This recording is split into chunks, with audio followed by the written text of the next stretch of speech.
তো বস আজকের এই ভিডিওতে আমরা ইন্ডিয়ান সিনেমার বেশ কিছু আপডেটস দেবো। তো চলো আজকের ভিডিও শুরু করা যাক। আজকের প্রথম যেটা আপডেট সেটা হচ্ছে অক্ষয় কুমার আবার বহুদিন পর অ্যান্টাগনিস্টের চরিত্রে অভিনয় করতে চলেছে।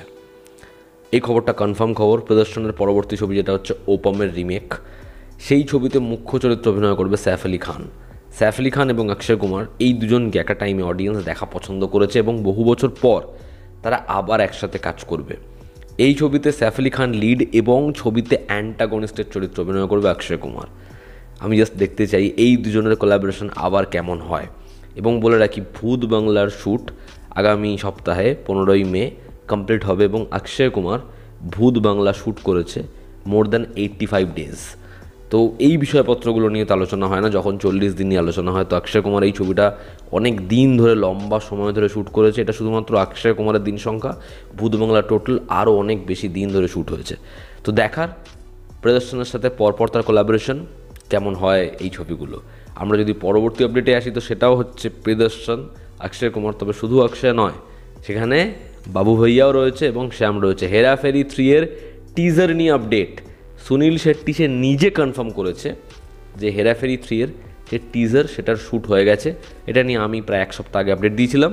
টিজারটা শ্যুট হয়ে গেছে, মে মাসের এন্ডের দিকে টিজারটা আসতে পারে। তার হিন্ট হচ্ছে এটাই যে আইপিএলের মরশুমে আসবে এই টিজার।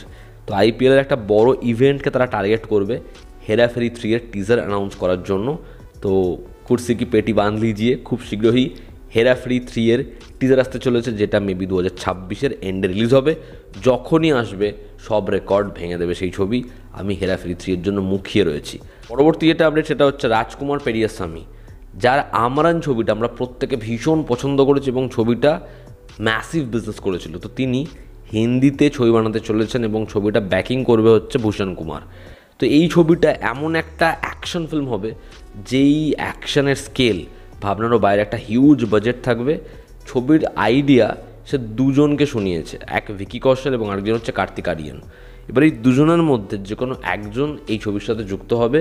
2026 থেকে ছবির কাজ শুরু হবে। বা দেখার ভিকি না কার্তিক কে এই অ্যাকশন ফিল্মের পার্ট হয়। আমি চাই ভিকি হোক, ছবিটা ভালো বানানো হোক, দেখার কেমন হয় এই ছবিটা। পরবর্তী এবং সবথেকে বড় যেটা আপডেট সেটা হচ্ছে রামায়ণ পার্ট 1, সেই ছবির টাইটেল অ্যানাউন্সমেন্ট টিজার সেটার সেন্সর হয়ে গেছে এবং 2 মিনিট 30 সেকেন্ডের হচ্ছে এই টিজারটা। খুব শীঘ্রই হয়তো আমরা যা অনুমান করব তারও আগে, মোটামুটি 7 থেকে 10 দিনের মধ্যে এই টিজারটা আসতে পারে, এমনটাই অনুমান করা হচ্ছে। তার কারণ এই টিজারের সেন্সর হয়ে গেছে। এবার আরও একটা যেটা আপডেট, রামায়ণ কিন্তু 5-6টা ল্যাঙ্গুয়েজে নয়, মাল্টিপল ল্যাঙ্গুয়েজে, অনেক ল্যাঙ্গুয়েজে এই ছবিটা আসতে চলেছে এবং ছবিটা একই দিনে ইন্ডিয়াতে এবং ইন্টারন্যাশনালি বড় ওয়েতে রিলিজ হবে, যেটা সবথেকে বড় ইন্ডিয়ান ছবি হিসাবে রিলিজ পাবে। তো রামায়ণ ছবিটা ম্যাসিভ স্কেলে প্রথম থেকেই প্ল্যান ছিল এবং টিজার যেরকমভাবে তারা প্ল্যান করেছে, গ্র্যান্ড এপিক কিছু এই টাইটেল অ্যানাউন্সমেন্টে আমরা পেতে চলেছি। তো আশা করছি সেটা আমাদেরকে ভীষণভাবে আনন্দ দেবে, আমরা দেখে খুব এক্সাইটেড হব এবং ছবিটা খুব ভালো বানানো হোক, এটাই চাইব। রেড 2 নিজের বক্স অফিসে ব্যাপক মার্ক ফেলতে পারবে। এই ছবিটা নিজের প্রথম উইকেন্ডে 4 দিনে 71 কোটি টাকার বেশি কালেকশন করেছে। তা বোঝা যাচ্ছে ছবিটা নিজের ফার্স্ট উইকে 100 কোটি টাকার দোরগোড়ায় পৌঁছে যাবে।